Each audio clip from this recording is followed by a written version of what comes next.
Welcome back, dear listeners, to Fright or Flight, the podcast where we rank, recap, and review every horror movie in a given franchise. I'm Jump Scare Jer, or Gerald, whatever you want to call me. I'm the fright of the podcast. And I'm Frankie. I'm the flight of the podcast. And today we are talking about Saw 4, where a little tug on the hair has a whole other meaning and not the one you're thinking of. That's right, folks. If you thought Jigsaw was ready to retire from the torturous teaching profession, think again. This story kicks off with Jigsaw on an autopsy table. But of course, death is merely an inconvenience for our favorite sadistic game master. He's left behind a new tape telling us he's not quite done yet.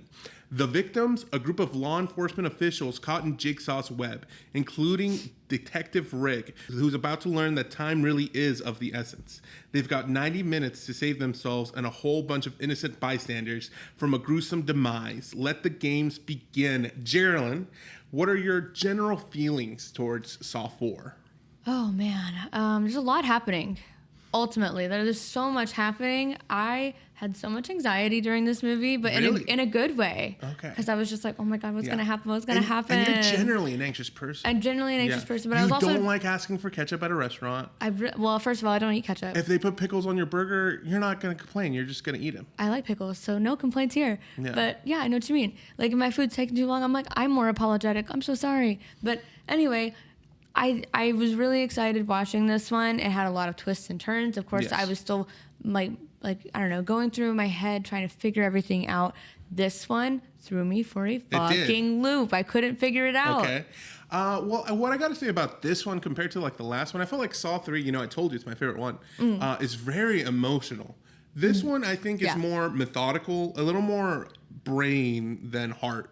As opposed to the last one. I don't know if I agree with you there. There's a lot of heart in this one. Yeah, it is very interesting because this movie, the perspective is like, we're really deep diving into Jigsaw's head here, I feel like, because we kind of see him trying to convert somebody into like one of his disciples. A little bit, yeah. I was confused, but I know that like in the film they had kind of mentioned or alluded to the fact that it felt like Jigsaw was trying to frame Rigg. So right. I was like, oh no. But he really does like make a good point in this movie though, when he's like, because through every trap or every test that Rigg goes through, he has a saying, see as I see, judge as I judge, save as I save. Yeah. And what was it? What was the other one? I think that's a 3. There was another one. Oh, the last one? Feel as I feel or something, okay. or feel what I feel. So many like deep things that were happening that I was like, oh man. Yeah, he definitely makes his pitch here. He really does. And I was like, that Jigsaw man, he's got some points. Yeah, he does. To be fair, he does. Something interesting talking about like him having points and all that. The writer of this movie, Darren Bozeman, he takes a lot of influence from the fans when he was making these movies. Back when these movies were coming out in the year 2004 through 2009, I think, there was this website. It was called House of Jigsaw. So fun. This was a forum where fans, these movies were coming out year after year, 7 years in a row.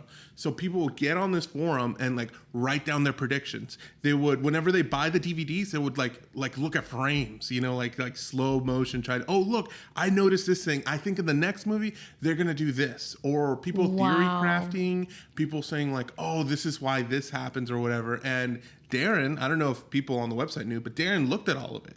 That is so cool. And he would take notes of like, oh, I can tell that people like it when this kind of thing happens. Or like, oh, they caught us on like this thing we messed up on. We'll fix it in the next one. This might be an example. I'm not sure. It's not, confirmed or anything. But like a lot of people said during Saw 1, why did he saw his leg off? Why didn't he just break it and then pull his leg through? And then 2 movies later, we saw that happen. We saw Eric Matthews actually do that. So I think it's super cool because I feel like not a lot of creatives, especially in this space, take too much influence from the fans. No, because I think fans today are a little bit, or actually not a little bit, they are a lot different than fans back in the day. Because here we are 20-something years later, fans today, they kind of have like this big mob culture, which there has been a big shift in horror movies today where they kind of like underlying, like they do like those fun little like underlying messages, underlying themes. They kind of critique it a little bit because people don't really have opinions of like for themselves. They just take something at face value. It's like anything that somebody presents to them online. They don't do any further research or anything. Yeah. And then they just run with it. So then Yeah. they join the mob and then they want to cancel everybody, which I mean, there are benefits to cancel culture. There's no, I'm not like dissing it altogether, but then there are also some other things that it's like, okay, this is too extreme. So fans can be a little bit extreme, and they also like comment on that in the Scream franchise as well, which I thought was really cool. It's very meta. It makes sense, you know, the meta franchise talks about a meta thing. I think you're totally right. I also think fans nowadays feel like the studio like owes them like to like follow their whim. You know, we saw it in the superhero world, like with like the DC Zack Snyder cut or whatever, where like people are like, we want our version, and sometimes I think the studios, they crack a little bit and it makes them like try to follow what fans want, and in doing so mess it up somehow. Sometimes the creative is like, you know, they should do what their vision is because that's actually what's good for the franchise, and sometimes it's not. But I do think the way that Darren Lynn Bousman for this film, for example, like I feel like he kind of merged it all together. Like he made compromises. Like it's still his creation, but he listened to like what fans, and it had some kind of impact on what he ended up making. So this little fun fact that I wanted to share with you was about the director. I just recently was scrolling through the horror movies on Tubi TV, because if you haven't done that already, there's so many like really bad ones and also really great ones on Tubi TV. Like you can find so many options. One of my favorite movies, it's like a horror movie musical. It's amazing. Repo the Genetic Opera. I did not know that he was the director of, which is a really, really fun fucking film. And I would love at some point to talk about it on the podcast, because Repo the Genetic Opera, he also directed, this is Terrence Zunich's idea, with Repo. He also made The Devil's Carnival and a sequel to The Devil's Carnival called Alleluia.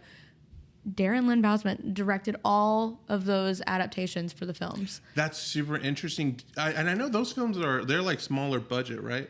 They are, I would believe. I do believe. But I know like Paris Hilton's in Repo the Genetic Opera. Like they have Sarah Brightman, who is well known in the opera community and like Broadway community as well. Alexa Vega, who is in so many, like Spy Kids. You know, like crazy, like the amount of people that they were able to pull for that. That's interesting, because I know that the director, Darren Lynn Bousman, he's into like, he comes from like a theater background. So cool. So that's very appropriate. And, you know, we'll talk about this more a little later, but there's a lot of cool transitions in this movie. And he talks about like how... I wrote that down. Like something about like the transition is kind of choreography, like a theatrical thing where like you have to shoot around and make like the characters move in a very specific way to have it all line up right. It was so satisfying when we would go from shot to shot, and it was like people walking into that scene. It was like a nice crisp crossover. I was like, oh, I love it. That was beautiful. Beautiful cinematography. Yes. Yes. Oh my God. But so, you know, you mentioned him doing those movies. They actually share some of the sets from Saw. That is so fun. Like you know, he was working on those movies and he was working on these about the same time. You know, these came a little later.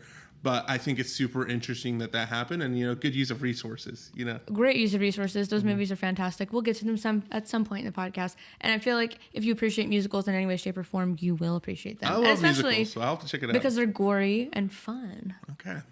Well, back to Saw. Here's our recap. All right, that was our recap. I hope you guys have been enjoying the recaps. Please let us know. You know, maybe you guys like them, maybe we don't. I've been enjoying doing them. It's kind of a little fun, you know, writing experiment, because these are all like, I write all the little script for it myself. So it's a little fun to like get that, you know, creativity out for writing something. It's pretty neat. Now, Geraldine, I want to talk about a little bit the twists and traps, just because these movies, I think those are the two things that they're known for. Yeah. 1000%. Like I said, it's not really a whodunit. It's more like a whydunit. And then sometimes there is a big reveal of like somebody else and like involved in the twists and stuff like that. So then you're like, oh shit. So there is a kind of whodunit aspect to it, but not quite. Right. Because typically it's the same person.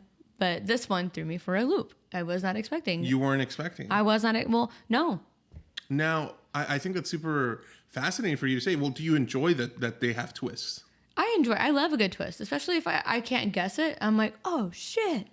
Well, I'm so glad to hear you say that, because Darren, that's one of the things that he kind of rubs up against. He talks about like how it's hard to keep satisfying people with a twist because people are expecting it, so they're looking out for him. I was expecting it, but I wasn't expecting, like, I kept, like, I don't know, going back and forth and, like, overthinking things where I'd be like, I wonder who it's going to be this time, because they're mentioning, like, oh, it can't just be Amanda and John Kramer. It's got to be somebody else. And I'm Something like, else. There's no way. It's them two. They're the dynamic duo. They're tight. They're toy. And no, that threw me for a fucking loop. I was not expecting a third person. All right. Well, here I have this clip of Darren talking about twists in general. I mean, the twist became a thorn, at least on my side, because audiences caught on what we were doing, meaning that there was going to be a twist. And so at frame one, they were trying to figure the twist out. And I think what made Saw 1 so amazing is you didn't realize it was a twist. You went into it just watching a movie, and then you realized it was a twist. And maybe in the same thing in Saw 2. You didn't realize there was going to be something. But by the time Saw 2 occurred, everyone realized what they were looking for. And it's like a magician. If a magician comes up to you and says, do you want to see a card trick? The first thing I do is stare at their hands the entire time. I'm not looking necessarily at the cards or their face. I'm looking at their hands to see if I can figure out what it is they're doing. And so I think my love of magic, I'm huge into magic now, is because I think the Saw films had to be designed like magic tricks. We had to basically show you our left hand while the right hand was actually doing the work, and hopefully do it in a way that the audience wasn't going to see the man behind the curtain or the mirrors that we were using to create those. That is so fascinating. It's not so cool, like equating like this like to a magic trick. And also just, I really like that line where he talks about like, do something with your right hand so they don't see what you're doing with your left. I mean, you have to in order to, like, I mean, it's kind of like ventriloquism, you know, like that's like a fun, like entertainment based thing.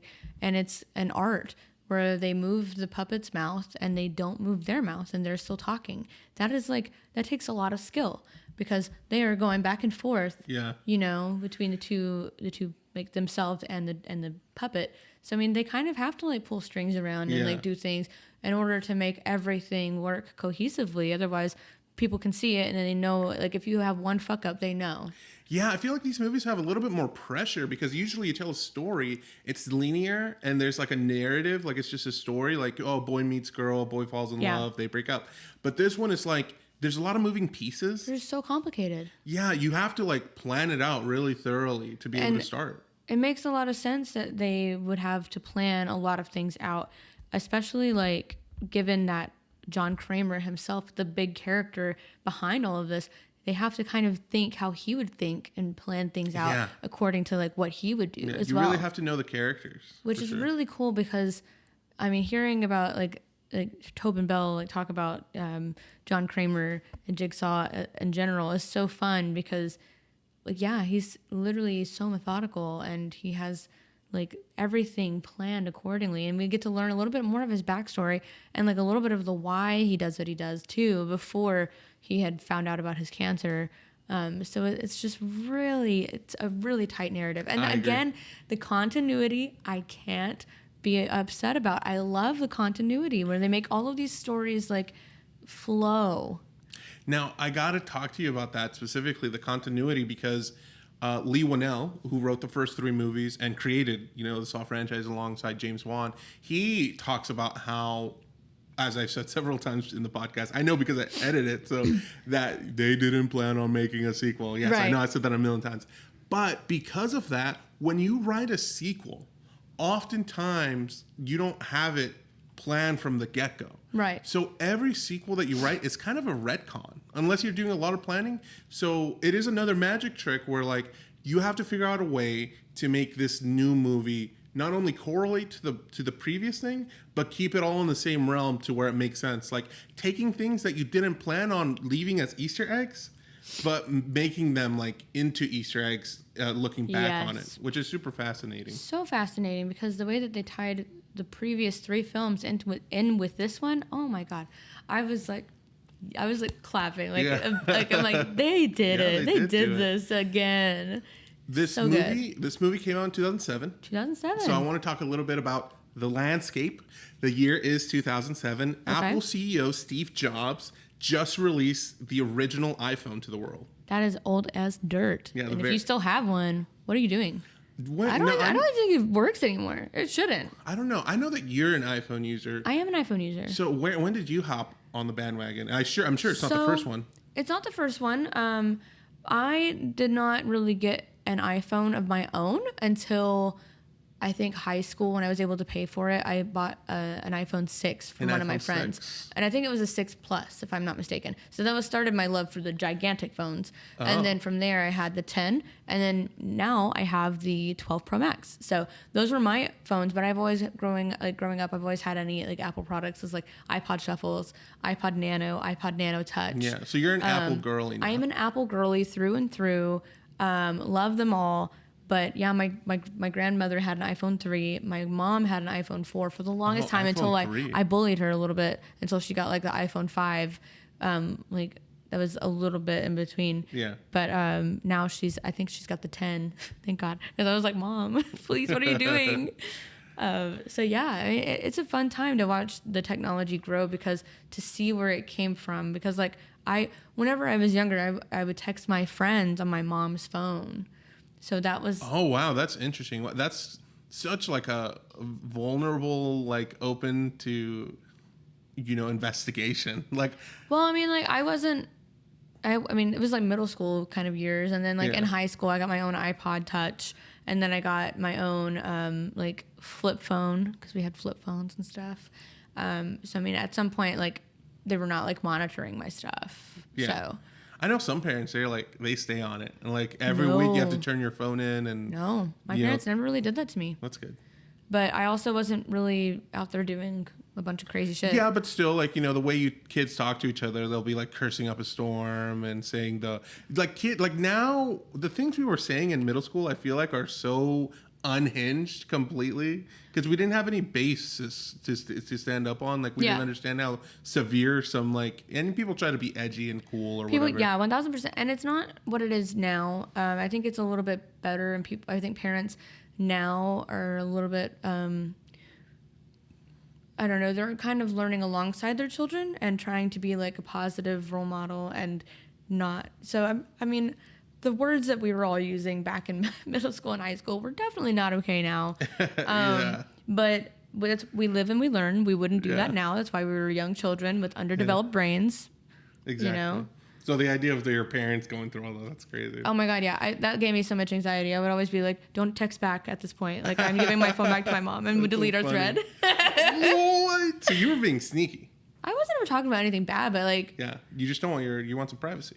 Yeah, absolutely. Yeah. And they always let me. Fair enough. The terms tweeting and hashtags are added to the English lexicon.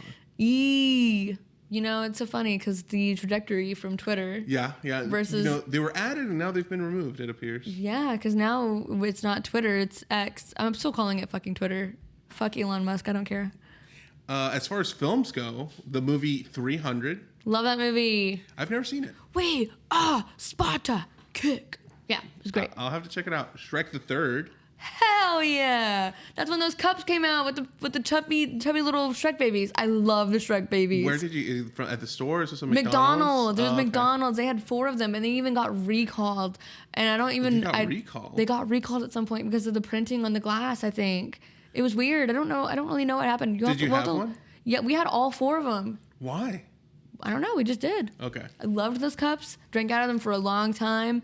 Nothing ever happened to me. We're Gucci. Yeah. Or maybe this is what happened to you. This is what happened to me. This is what led to it. But yeah, such a good time. I love the Shrek babies. Ratatouille came out 2007. My move. Anyone can cook. You're a big fan of Ratatouille. Love Ratatouille. You've always loved rats and French cuisine. Rat and patootie. As far as music is concerned, the songs topping the charts are "Crank That" by Soulja Boy. No.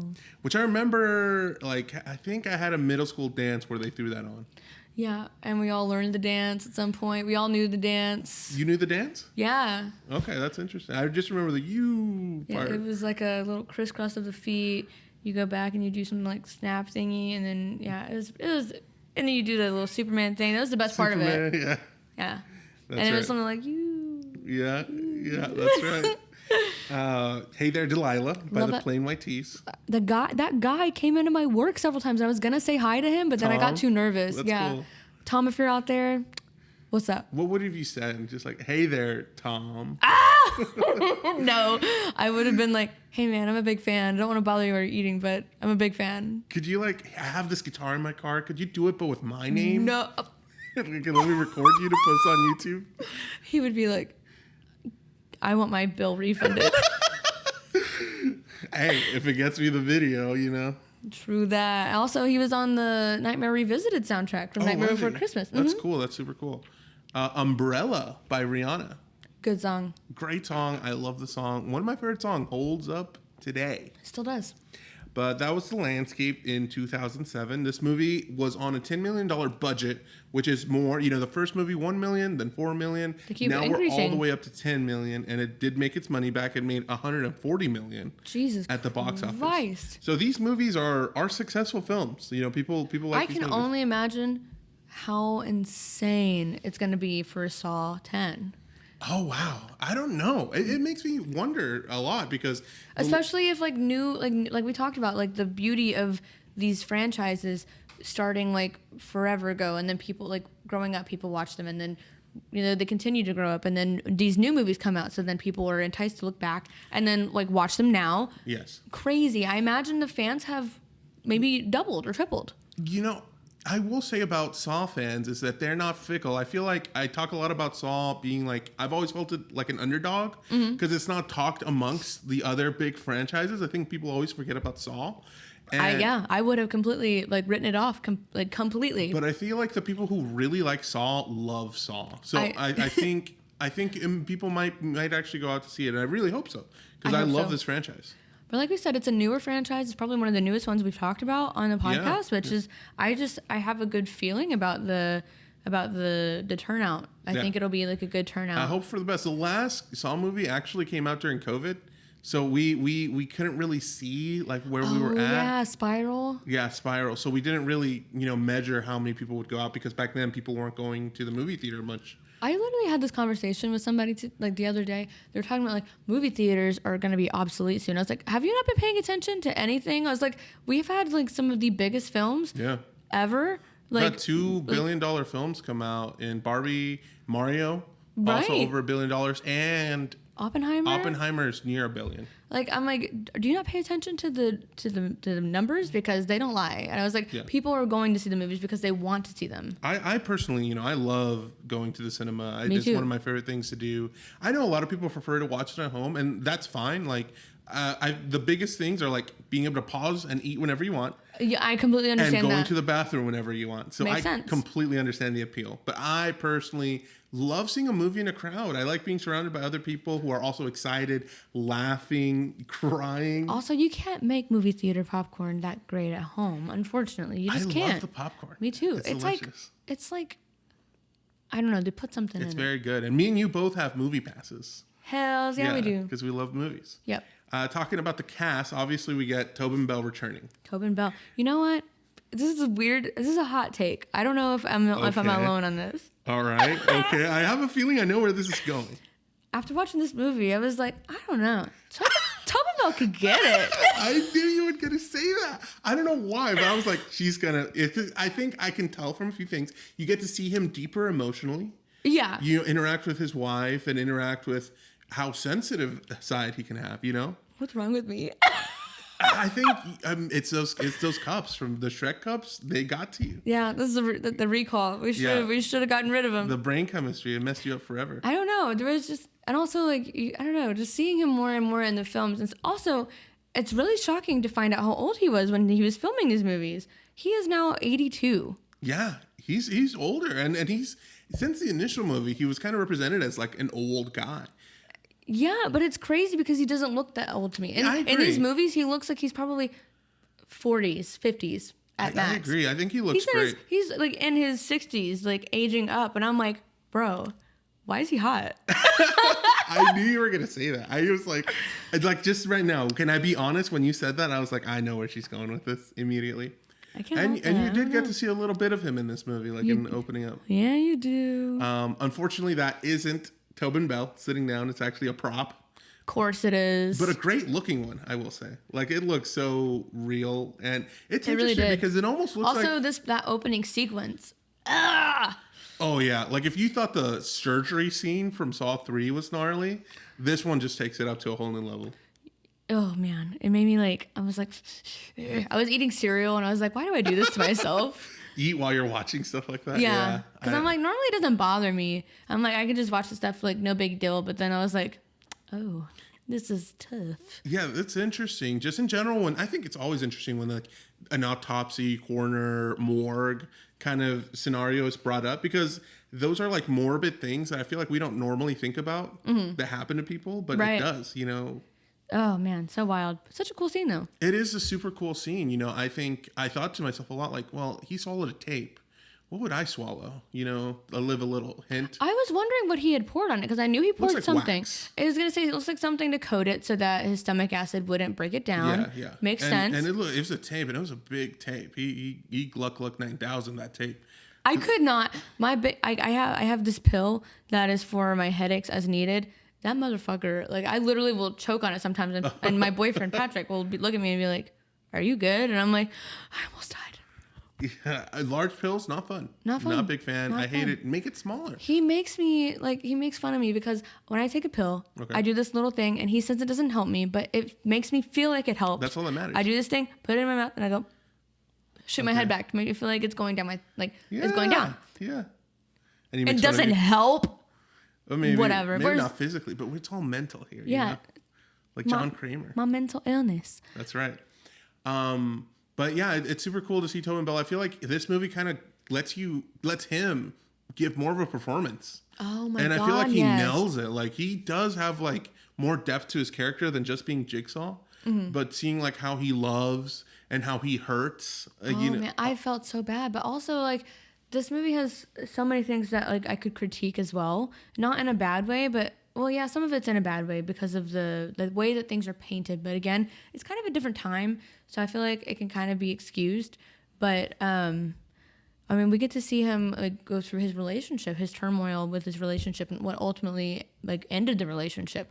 I don't think it was very fair at all. No, it's not fair, because what ends up happening is we find out that Jigsaw, you know, John Kramer, before Jigsaw, really, he is this engineer, which makes sense, coincides, because he ends up building all these traps. Yeah. He has to come from some engineering background. And he is a stand-up guy, it appears, because he makes low-income housing. And he designs all the elements of these houses that they end up building. And it makes sense to a kind of person like that is with Jill, who is a nurse. A helper. At a Like substance use clinic. So they try to Yes. help people get clean. Or Yeah. I don't really like that terminology because they're not clean if you don't use, but Right. you know, they try to help them get sober. Yes. But and so these are two people who like selfless. who help people. Like Yeah. that's kind of like part of their whole demeanor, and they want to have a kid together.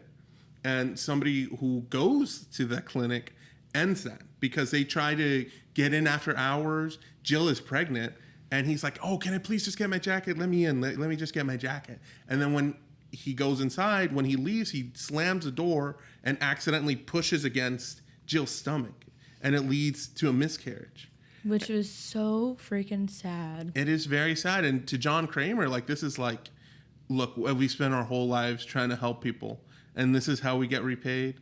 We can't help people. They have to help themselves. Which that is a truth. That is a hard truth when it comes to like people in general.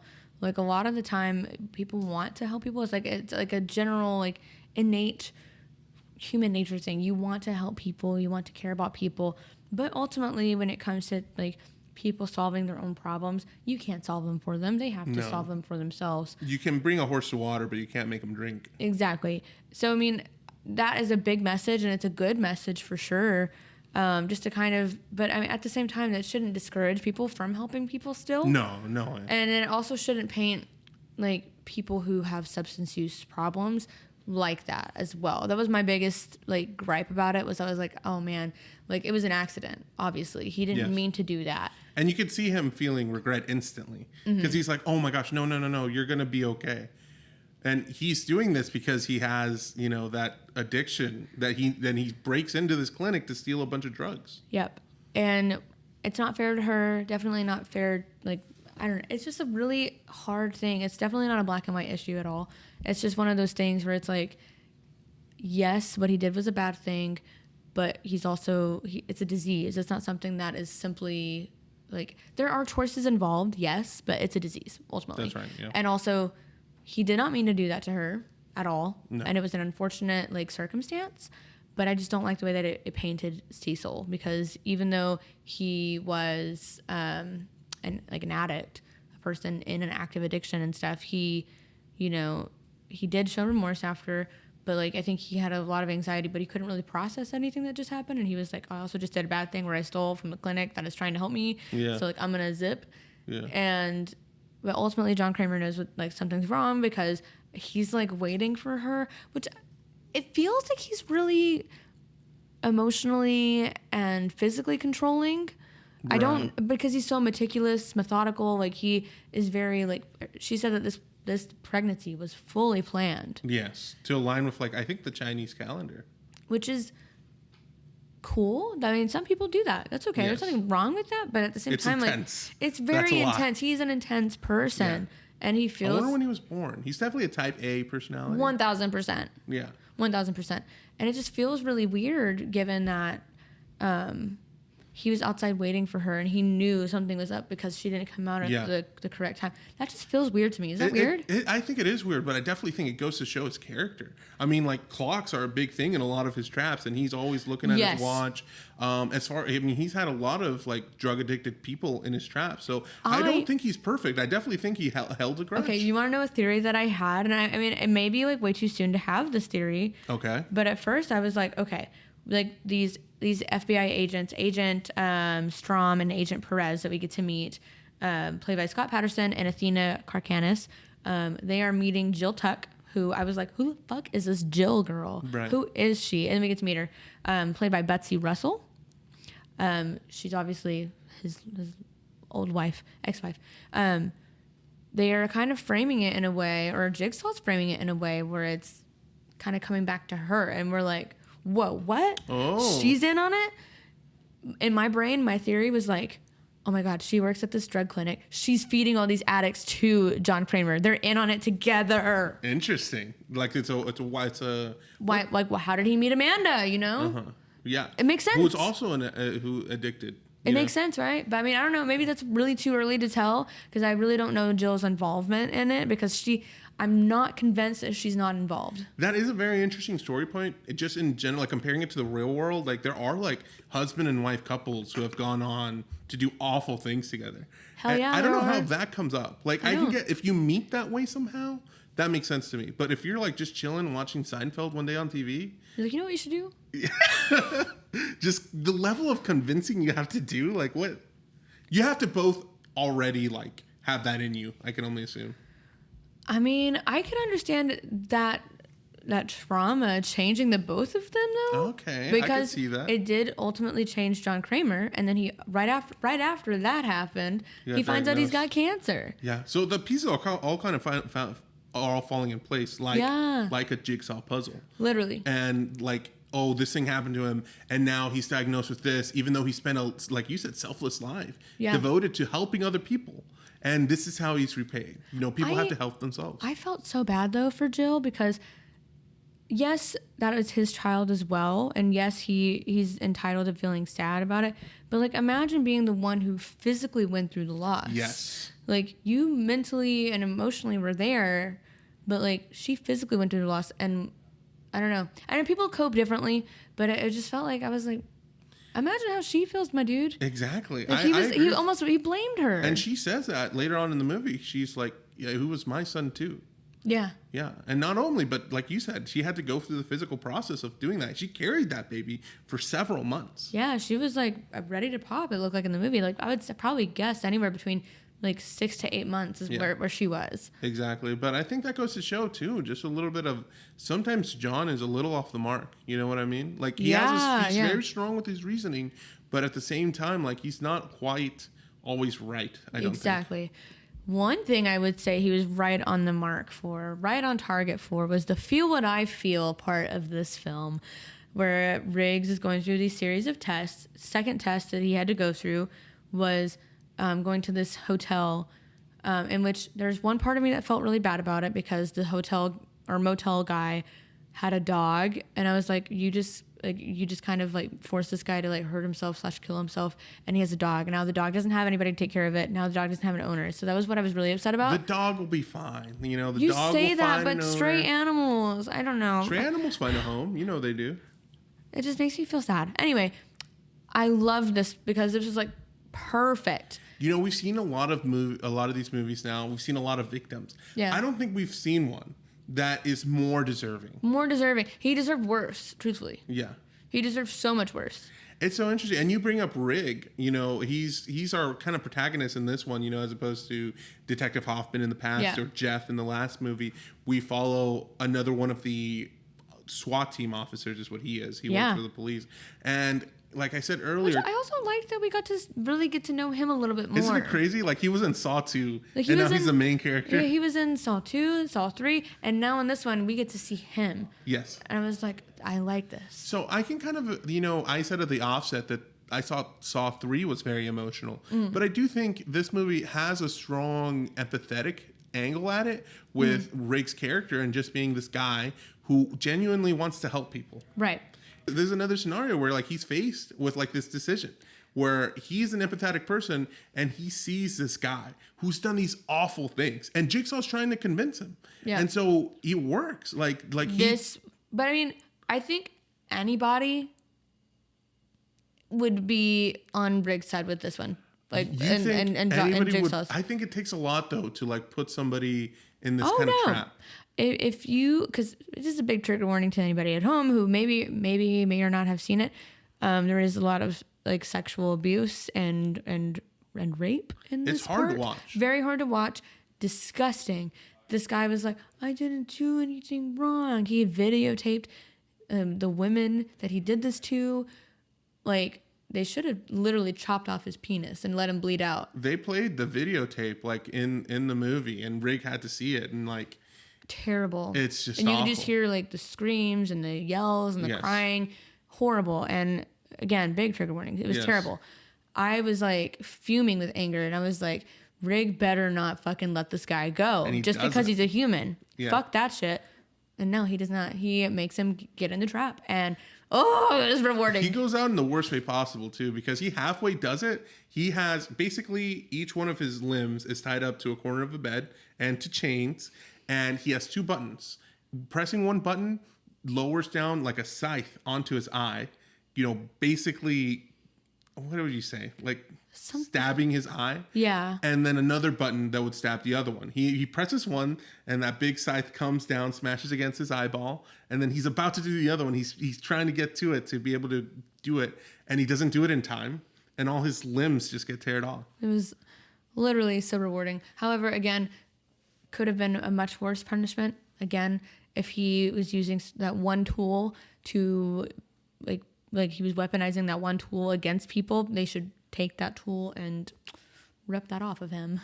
That would have been perfect. Yeah, I'm surprised they didn't go through that route, if I'm being honest. I would have loved that. Yeah, I wonder if that was a studio thing, because I understand like the other logic of just like you used your hands and your eyes, to do all this. So I get the logic.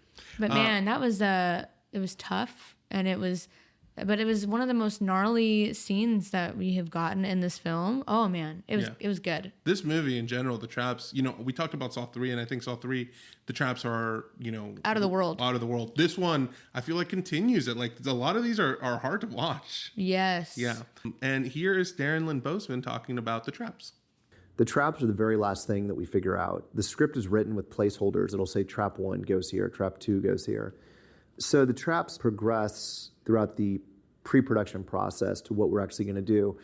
And sometimes days before we're filming, we're redesigning the traps. For me, one of the most important aspects is the traps work the way they say they work. Meaning that if we're going to say that something occurs to you if you screw up, we want to make sure that it actually would work that way. So we have engineers actually build the traps. Isn't that interesting that like it's important to him that like when you see the trap, it like if it was actually a trap, it would actually work mechanically. Yeah. I think that does so much for like Jigsaw being an engineer. That also adds so much authenticity to the films in general, which is so cool because like they have put so much thought into this. And if we're gonna say it does this, it needs to actually do this. There are so many like people I think who kind of get lazy sometimes in the process of like filmmaking, or they'll go out a cheap route, something because like to save money. No, they're like, we're gonna actually like go forth and prosper. Like we have engineers working on this. So cool. Yeah, it is really cool. And I was so surprised to find out that the traps are like the last thing they do. Yeah. And like days before shooting, they might like change something. Because I'm like, I think for a lot of people, the traps are like the main focus of the movies. Right. But I feel like for all the ones we've seen so far, they're kind of not. It's more about this overarching, like this one, for example, I think is about this story about Jigsaw telling Rick those things like feel as I feel, save as I save. And it's more about that than it is about any of the actual traps themselves. It's about, like we've talked in the past, appreciating life, but also like just not taking things for granted, you know? Yeah, 1000%. We also got a couple of detectives this one, kind of new. Like, you know, Mark Hoffman, he was in the last movie for like, I don't know, 0.005 seconds. Do you remember? Yeah. He was in the classroom examining Troy's body, who just got ripped apart with all the locks. Yeah. Okay. Yeah. He was in there. And we get, you know, you mentioned Perez earlier. We also get Agent Strom. Yeah. We also see a very dead Detective Carey. Yeah, Detective Carey, she's dead AF. You know, this might be another message board thing where I remember when I was watching Saw 2. Okay. You know, you remember that scene where they all get trapped inside that little cage that gets electrified or whatever? Mm-hmm. I was thinking back then, like, why didn't they send in a little robot? They're going to Jigsaw. This is the trap guy. Right. He's gonna have traps. So maybe somebody did that. Maybe somebody said that because in this movie they bring out a little robot, which is so much smarter. Detective Eric Matthews is still somehow alive. Yeah, he's still around, still kicking, barely. Yeah, with one foot. On ice. That'd be terrible. Poor guy. That guy, I felt bad for him. Yeah, he's really gone through it. You can see his hair growing out, his beard growing out. He's been living in a jail cell. He made one friend, a little rat.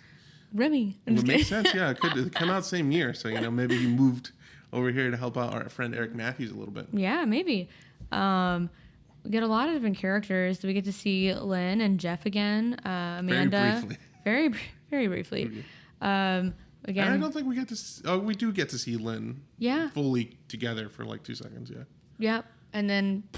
Not fully together for another second. Not fully together. Yeah. So wild, but it's really cool how they all worked this out with the ending with Saw 3. I was really shook because I wasn't expecting that. Okay, well, let's go ahead and talk about it. Okay. Because I think we're both on a similar page where we like the film. Yeah. Now, the ending for me was a little bit confusing. Was it confusing for you? It was confusing because I was like, wait, what? Like, it was hard for me to figure out whether like, oh, is he going through the same places that Jeff went to, or what's going? Like Jeff, you see Jeff like hit the little light at the top. I was trying to figure it out. What it is that this is all apparently happening at the same time. At the same freaking time. Which I was like, oh. What the heck? It was very chaotic. We didn't expect it because the scene opens up with Jigsaw on the table.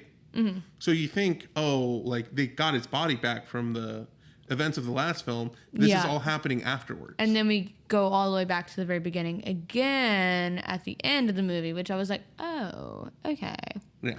Confusing, but I guess kind of makes sense because then they have to make it all like work out, and because then we get like this big reveal of who's involved, and I was like, "What?" That shook you? You didn't get it? No. Woo! I wouldn't have expected it. And then at the end, I was like, "Wait, confusion. Why is he involved, and how did he get involved?" So I'm hoping in the next one they explore that because I have questions. I'm like, "What?" Yeah, it's Hoffman. It felt random. Which is really interesting for me because Hoffman, his character, he was in the third movie, like I said very briefly, and his was named after one of the producers for the first two films. Yes, you did tell me that. Who had passed away, unfortunately. So it's super cool to see that like that character got like a much bigger spotlight. Yeah. Now, because he ends up being the third like member of this gang, the Jigsaw gang, another one of Jigsaw's disciples. Didn't see it coming. It felt so random. Yeah. I was like, what? But I mean, I guess it makes sense why, Jigsaw keeps getting away with things, because the cops are kind of like sweeping it under the rug because Yeah, a they're little in bit. on it a little bit. Yeah, I don't know if you caught this, but like when Hoffman is inside the police station, Perez and Strom, was it Strom? Yeah. Perez and Strom are, you know how the FBI, I always think about this whenever I watch Criminal Minds, the FBI's just stroll in and they take over like the offices at the police station. Well, that's what they've done. And Hoffman kind of checks in for a little bit and he's like, how you guys doing? They're like, oh, we're doing good. And then somebody interrupts him and he's like, hey, another doctor has been kidnapped from the hospital. And that doctor that she's talking about is Lynn. Yeah. The first one being Dr. Gordon, yeah. So like it kind of, you have these seeds in there that like prove like he was there. Mm-hmm. Yeah. So I think it's super interesting. So crazy. Did you like Strom? He was kind of annoying. He was really intense. Yeah, we don't really get a lot of time to get to know them. So it's just like, okay, they're like FBI agents. Which I feel like it's about time the FBI got involved. Like, it's just been the police this whole time? Yeah, you're telling me this is the local cops? Yeah. That's it? Like the local force?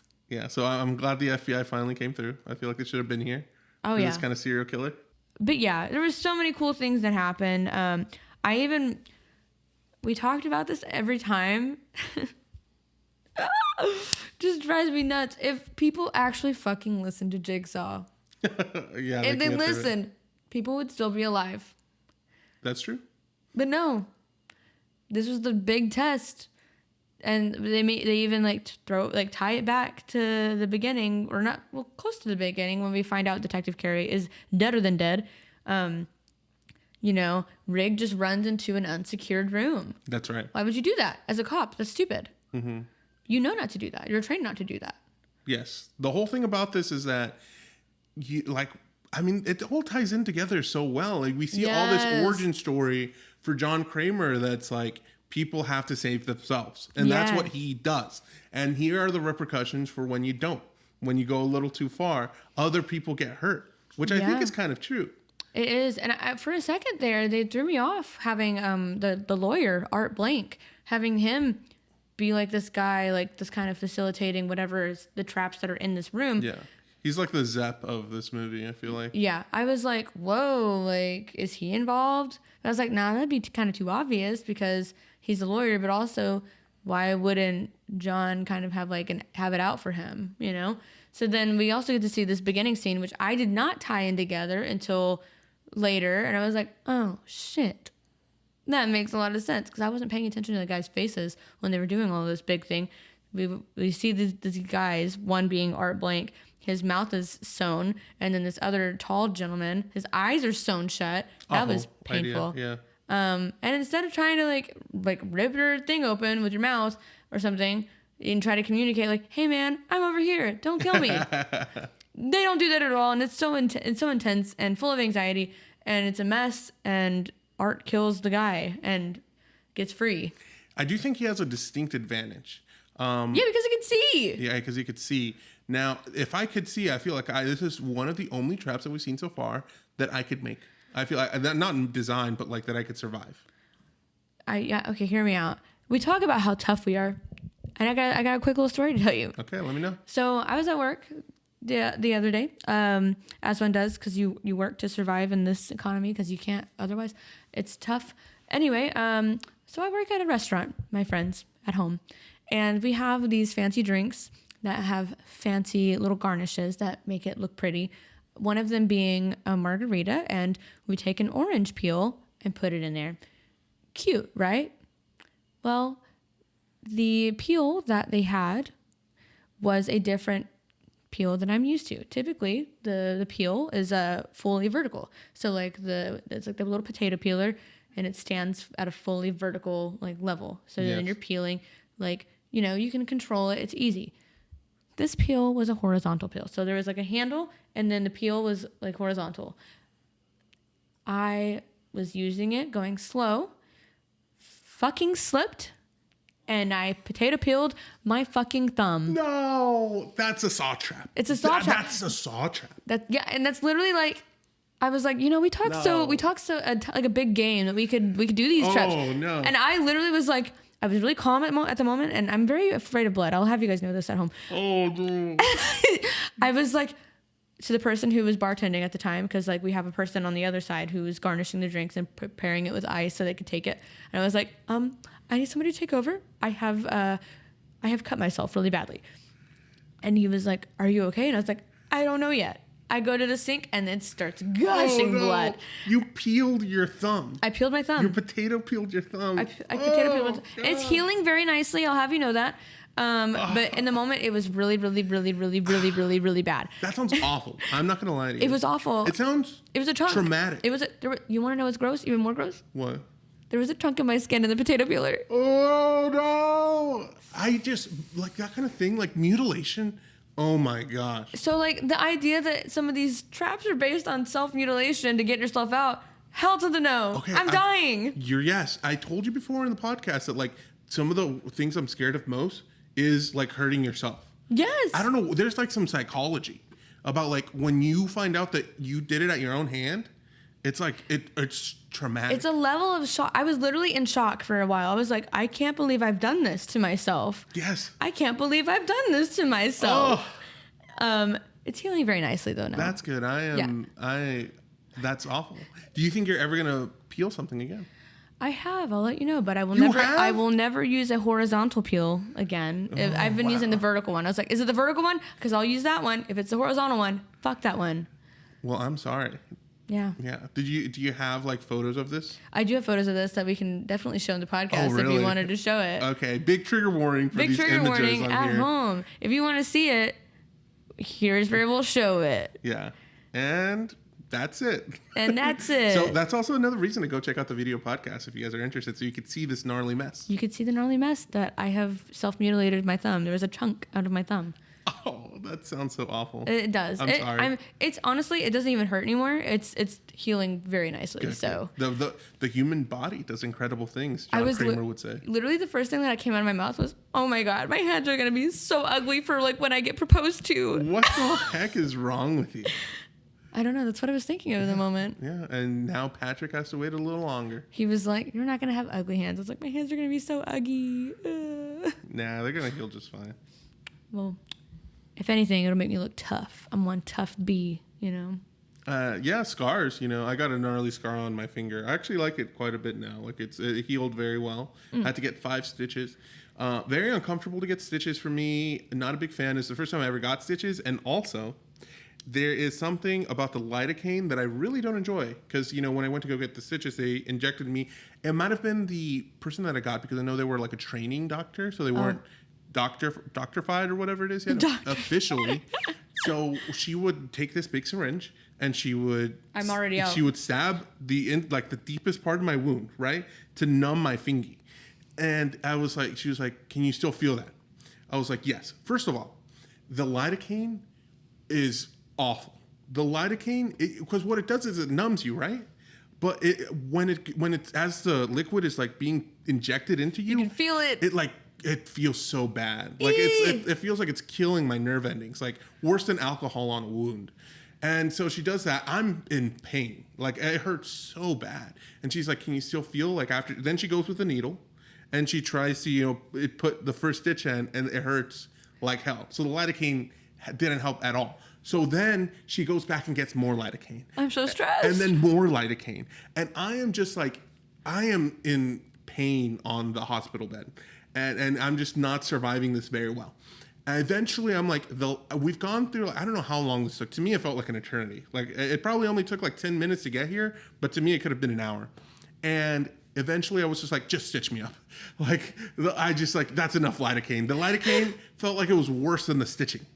So I was like, I'm done with it. I think I might have like some kind of like, not sensitivity, the opposite. Like and maybe like an intolerance where you have like a high tolerance. A tolerance or something because the numbing was not working. Well, and so some people like don't do well with like anesthetic and stuff like that too. Like some people like I don't know. It's every person's so different. It's so weird. Yeah. So I had to eventually just get the stitches, and I was so glad when it was over. But yeah, you know, we both have these stories, and yeah, maybe we wouldn't do too well in Would a we saw survive? trap. No. Maybe. You know, we'll never know unless we get tested. Don't test this, John Kramer. Please. Now, you brought up the mausoleum trap. I think that one's interesting just because the setting is so different. The mausoleum trap, remind me. It's the art blank one at the very beginning. Oh, yeah. They're in a mausoleum. But they're completely different setting. It's not like that green hue that we're always used to seeing. It was more like yellow. Yeah, it was very yellowy. But I mean, it's still kind of in the same, like, color grade, if you want to. I mean, kind of similar. Like same tone kind of thing. I Yeah. can see that. What do you think about the scalping seat? Ouch. Pain, right? That's how I feel when I take my like ponytails out. That's how I feel whenever I'm like, oh, I take my ponytail out after a long day or Like something. I'm like, yeah. ow, and I just have Owie. to rub my scalp. Yeah. It looks quite awful. I think the gnarly part is like that Rig eventually does, save her from this. But she's also in her own trap where Jigsaw's like, by the way, she's like a pimp. I think she might be like a sex trafficker. Something. I don't know. And so she's done a lot of awful things. And Jigsaw on the tape that she played before Rig even got here said like, hey, this officer guy, he's going to try to save you.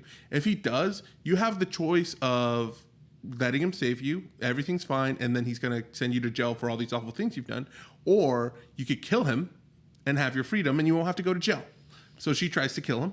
Naturally. Bad idea, right? Yeah, because then he takes her like already kind of like ripped scalp and goes and like pulls it back even more. Pulls it back But even I was more. like, okay, Rick, you boss ass. Yeah, Get he's her. looking out for herself. And then he shoves her into a window. And that's one of the transitions that we get because the glass breaks and it flows into another scene. By the way, I got to say about the transitions that they are done practically. Like that wasn't a digital effect. They built the set in a way to allow the scenes to work out that way. And that's what I was talking about, choreography. Like they had to like those people coming in, they were actually coming in. So the camera had to pan and make it work that way. So gnarly. I loved it. Yeah, me too. That's one of the most memorable things about this movie to me, honestly. Weird enough is that transition. I always remember it. So nice. Yeah. And then the other one that was really memorable was this one was also rewarding. The abusive dad and the complacent mom. Yes. They were like, oh man, that was a really good one because Jigsaw was like, go back to the place where it all began. We got to see like this nice little flashback of Rig, interviewing this young girl who clearly had been abused. Yes, this like child. Yeah, this young child. It's so sad. Because like naturally, what would anybody do? Anybody would be pissed and would want the parents to like fess up or like the child, but she's scared of the parent. It's terrible, terrible situation. Yeah, and so she won't say anything. Like you said, the mom's complacent. So it looks like they're gonna get off scot-free. And Rig just can't take that. So he, out of emotion, punches the father in the face. Oh, I would have killed him. I would have killed the dad.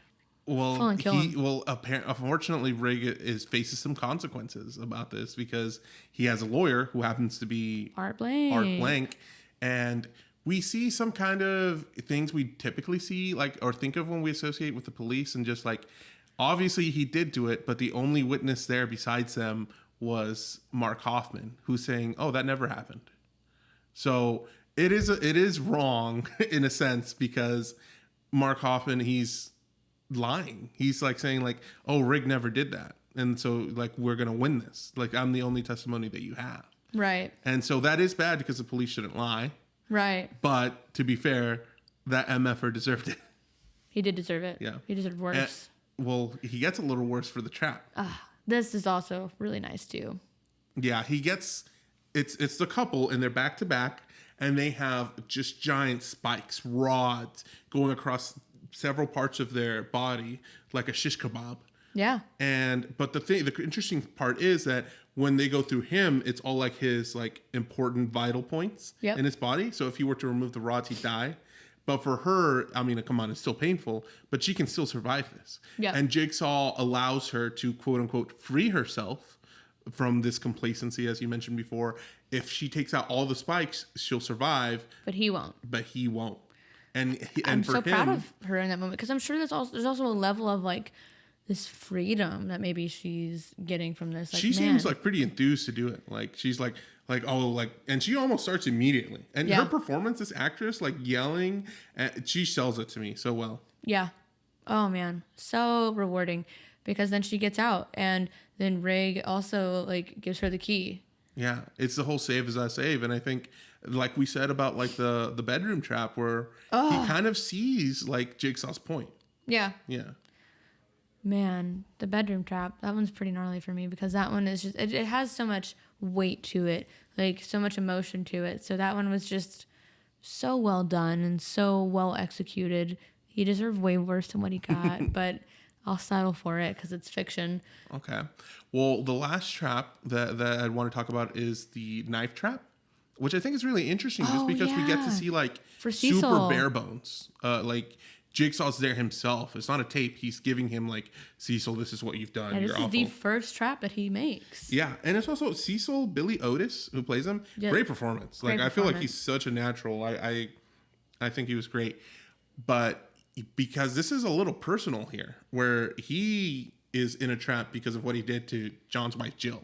Yeah, and like their future son that was going to be Gideon, which he oddly named after his first like warehouse. Well, it might be backwards. Like maybe he had the name for his son and then named the warehouse before he named his son. I don't know. But we also get to see like a tiny Billy that he made.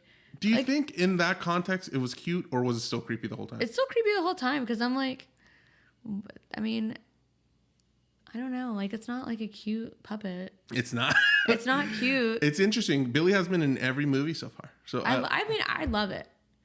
Especially like, I felt really bad for Agent, what's her name? Perez. That one was gnarly. That was super gnarly. Where she like leaned into the puppet and then his face exploded. Yeah, that was cool. Yeah, it was. I do think the knife one is another visceral one, kind of like the needle trap in Saw 2, where like, you know, he has... Wait. My brain is like not thinking correctly. The spike trap and the knife chair, two different things. Yes. What's the spike trap? The one in the classroom with the parents, where they have all the spikes Oh, inside them. okay, yeah. My brain, sorry, went way over me. But yeah, the knife trap is very visceral in my opinion, kind of like the needle pit in the second movie, just Yeah. because like he's in the chair and he has like those razors digging into his wrists, which one, oh my gosh, something about, I think I've had wrist pain before, so like anything with your wrist just is so painful to me to see. And also the just simple poetic thing of like he has to push his face up against a bunch of knives, and if he pushes hard enough, he'll be free. And the whole metaphor for Jigsaw is like to make your outside like your inside, as ugly as your inside is. That's so terrible though, because like he's judging this person based on just this one terrible incident. Here's the thing. But he also has a disease. Like I don't think that like justifies that. it. It doesn't justify it. I think like, that in general, when people are suffering from addiction, they're definitely suffering. But Right. they're also, that doesn't excuse anything they do. In the same way Right. that like people who grow up under awful circumstances Right. end up being awful people. Of Okay. course, there's a reasoning. Right. But it never excuses it, in my I opinion. know, but I guess I just have this sensitivity though for it because I'm like, he could still get sober. He could still like, you know, go back and fix things somehow in some way in his life. Because, you know, when you go through like the 12-step programs and stuff like that, you have to go and make amends and Yeah. stuff. He could make amends with Jill. True. Because likely Jill would forgive him. Maybe. It's just what I'm thinking here is that like for example, we just talked about the spike trap with the dad. The dad hurt his daughter. Yeah. Awful thing to do, of course. Right. Well, Cecil killed somebody else's child. You Yeah. know, so I feel like I agree with you and I understand the sympathy, but I definitely understand also like John's anger. Like his son. Well, I mean, yeah, because I mean, even if it were a different situation, kind of similar to like Jeff's scenario, where like his young son died at somebody else's, you know, because of a hit and run situation. Yeah. Like he carries that burden of pain with him everywhere he goes. Like, yeah, we can't really tell someone how not to grieve, and that's another thing is that like, John Kramer, this whole movie is like his grief. Yeah. He's And like, grieving. I kind of in this movie I feel like you get a little bit of pattern recognition in a few things, like the whole addiction thing, and then a lot of Yeah. addicts end up in Jigsaw's hands, as well as like I think there is like a father loss connection because we see a lot of like bad dads or like Yes. neglectful dads in these movies. I feel like between Detective Gordon. Matthews and Gordon and Jeff, so I think it is a recurring theme, and I think it's super cool to see like where it all stems from, the kind of trauma that John has. I didn't even relate that to it, but that is so much deeper. Like, there's so many layers to this. There really are. Love it. So as far as the traps, which one do you think we should pick? Between our 5, which one's your favorite? We have the mausoleum, the scalping seat, the bedroom trap, the spike trap, and the knife chair. I'm between the bedroom trap and the knife chair, truthfully. I like both of those. I would like to say a case for the scalping seat. Okay. Just because it is so, like I said, visceral. I like how you get to see all the gears. That is true. That is really cool. But I guess you are right. The other two are a lot more like emotionally involved. Like, you don't really get a sense for her character, really. You barely know what she did, I feel like. Yeah, they really don't touch on it as well. But I mean, So I'm willing to decide between the bedroom trap and the knife chair. It's tough because it's hard to make a case for both of them where they're both. I mean, I guess between the two, who was more deserving to go? Definitely the bedroom trap. Definitely the bedroom trap. Yeah, hands down, because that one, yeah. It was just hard to watch. Hard to watch. Countless women. Countless. Photos of several women. Oh, So is that the one we're going with? It's very emotionally charged for me, especially being a woman. Like, that is like one of our biggest fears as a woman.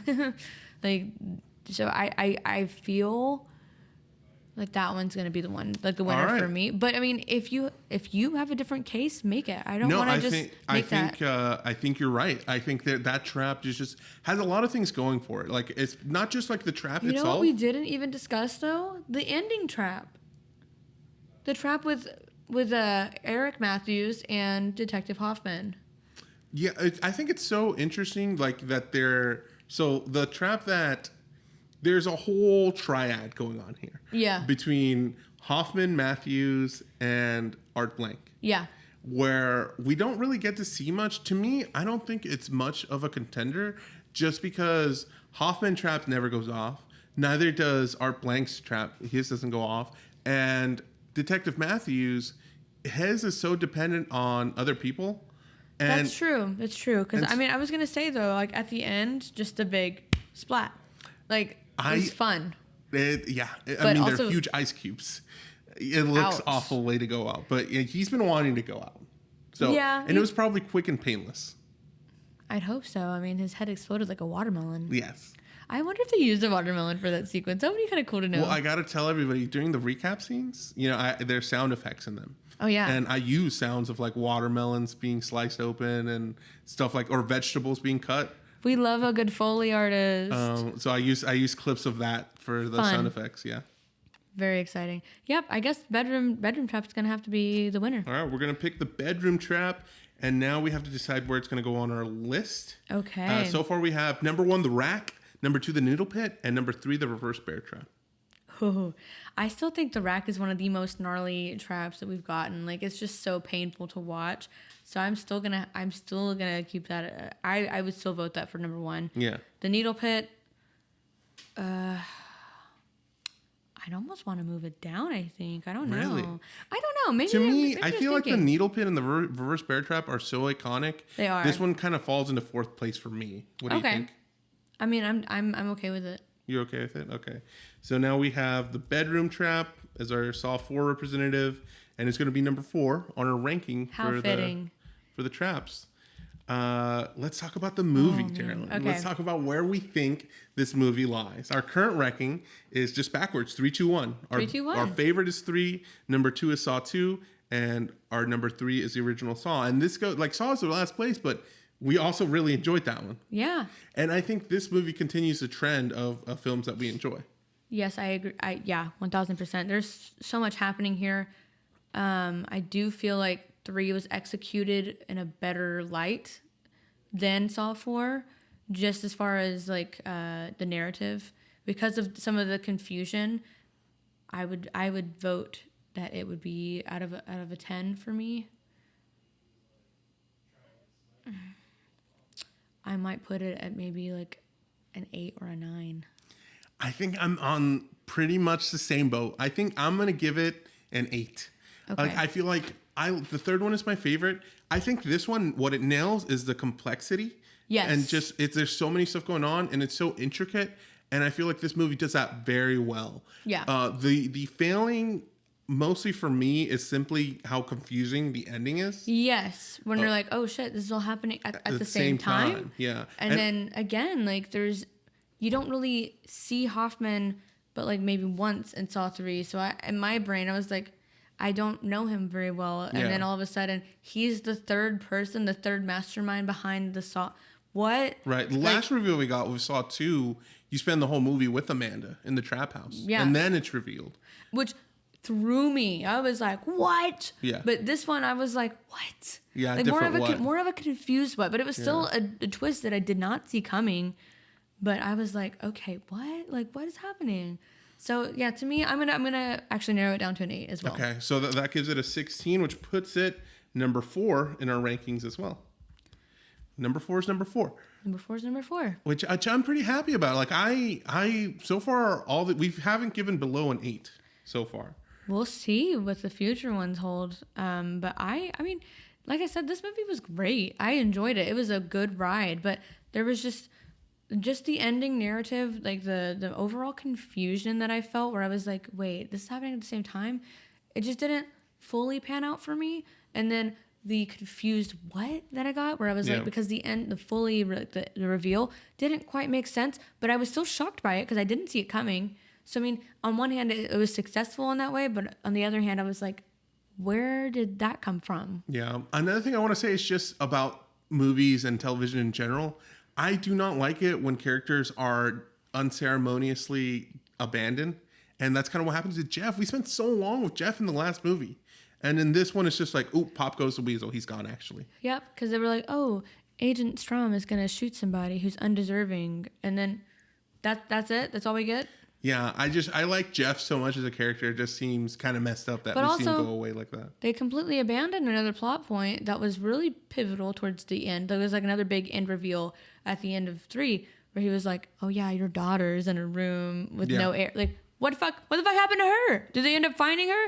Or are they going to continue it from there? And you're right. We didn't get to see that. Yeah. I'm like, what? Now, another positive I will say about this movie is I love the open and ending scene. Yeah. Just, I think it is confusing, but it does work out that like, oh, the beginning, the whole autopsy scene is amazing. And you hear the tape played again at the end where like, you think you're the one in charge now, don't you?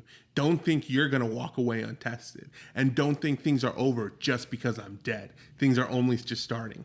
That is such a badass quote. Yeah, because also it makes you think like, oh man, like he's just doing this for like some sort of like, oh, what? Like this, oh my God, he left another note, like as a detective, like unsuspecting detective. But no, like it is clear he planted this one on purpose because he too will also be involved. I was like, oh shit. He's thought of everything.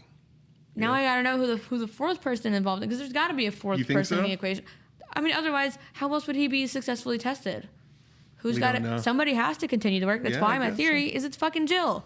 She acts all innocent. She's got to be in on it. Yeah. Because she cared for the man. There's no way that she's not like influence too.